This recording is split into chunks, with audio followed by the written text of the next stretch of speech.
Ladies and gentleman, 3 ಮಕ್ಕಳು ಹೆಣ್ಣಾಗಿದ್ರಿಂದ ಪತ್ನಿಗೆ ಕೈಕೊಟ್ಟು ಪತಿ ಪರಾರಿಯಾಗಿರುವ ಘಟನೆ ಬೆಂಗಳೂರಿನಲ್ಲಿ ನಡೆದಿದೆ. ಮೂರನೆಯದ್ದು ಹೆಣ್ಣು ಆಗಿದ್ರಿಂದ ಪತ್ನಿ ಮಕ್ಕಳನ್ನ ಬಿಟ್ಟು ಪತಿ ಮತ್ತೊಬ್ಬಳೊಂದಿಗೆ ಪರಾರಿಯಾಗಿದ್ದಾನೆ. ಈತ 1.5 ತಿಂಗಳ ಹಸುಗೂಸನ್ನ ಮಡಿಲಲ್ಲಿ ಇಟ್ಕೊಂಡು ಪತ್ನಿ ಕಣ್ಣೀರನ್ನ ಸುರಿಸ್ತಾ ಇದ್ದಾಳೆ. ಎಸ್ ವೀಕ್ಷಕರೇ, ನೆಲ ಜಲ ಭಾಷೆಗಾಗಿ ಪ್ರಾಮಾಣಿಕ ಪತ್ರಿಕೋದ್ಯಮ. ನೀವು ನೋಡ್ತಾ ಇದ್ದೀರಾ ಫೋಕಸ್ ಟಿವಿ. ನಾನು ಪವಿತ್ರ.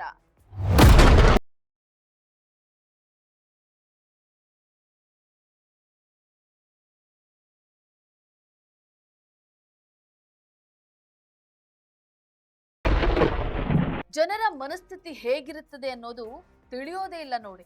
ನಾವೀಗ 2026ಕ್ಕೆ ಕಾಲಿಟ್ಟಿದ್ದೇವೆ. ಆದ್ರೆ ವರ್ಷಗಳು ಬದಲಾದ್ರೂ ಕೆಲವು ಜನರ ಮನಸ್ಥಿತಿ ಮಾತ್ರ ಬದಲಾಗುವಂತೆ ಕಾಣಿಸ್ತಾ ಇಲ್ಲ. ಎಲ್ಲೊಬ್ಬ ಪುಣ್ಯಾತ್ಮ ನಾವು ಯಾವ ಕಾಲದಲ್ಲಿದ್ದೀವಿ ಹೇಳಿ? ಮೊನ್ನೆಯಷ್ಟೇ 2026ಕ್ಕೆ ಕಾಲಿಟ್ಟಿದ್ದೇವೆ. ಆದ್ರೆ ವರ್ಷಗಳು ಬದಲಾದ್ರೂ ಕೆಲ ಜನರ ಮನಸ್ಥಿತಿ ಬದಲಾಗೋ ಹಾಗೆ ಕಾಣಿಸ್ತಾ ಇಲ್ಲ ಅನ್ಸುತ್ತೆ.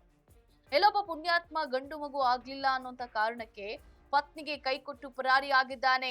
3 ಹೆಣ್ಣು ಮಕ್ಕಳನ್ನ ಪತ್ನಿಯ ಕೈಗಿಟ್ಟು ಮತ್ತೋರ್ವ ಮಹಿಳೆ ಜೊತೆ ಎಸ್ಕೇಪ್ ಆಗಿದ್ದಾನೆ.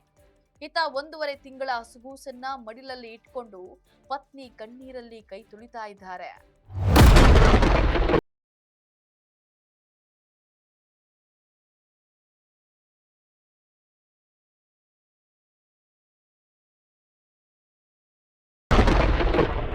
ಬೆಂಗಳೂರಿನಲ್ಲಿ ಈಶಾನ್ಯ ವಿಭಾಗ ಮಹಿಳಾ ಪೊಲೀಸ್ ಠಾಣೆಯಲ್ಲಿ ಪಾಪಿ ಪತಿ ಹರೀಶ್ ವಿರುದ್ಧ ಪ್ರಕರಣ ದಾಖಲಾಗಿದೆ.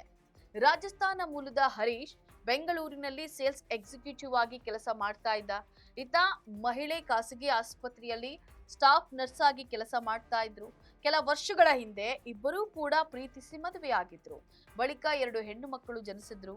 3ನೇ ಬಾರಿಗೆ ಆದ್ರೂ ಗಂಡು ಮಗು ಆಗ್ಲಿ ಅಂತ ಹೇಳಿ ಹರೀಶ್ ಕಾಯ್ತಾ ಇದ್ನಂತೆ.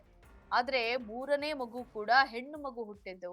ಹೆಣ್ಣು ಹುಟ್ಟಿದ್ದಕ್ಕೆ 3 ಮಕ್ಕಳನ್ನ ಹೆಂಡತಿ ಕೈಗೆ ಇಟ್ಟು ಹರೀಶ್ ಪರಾರಿಯಾಗಿದ್ದಾನೆ.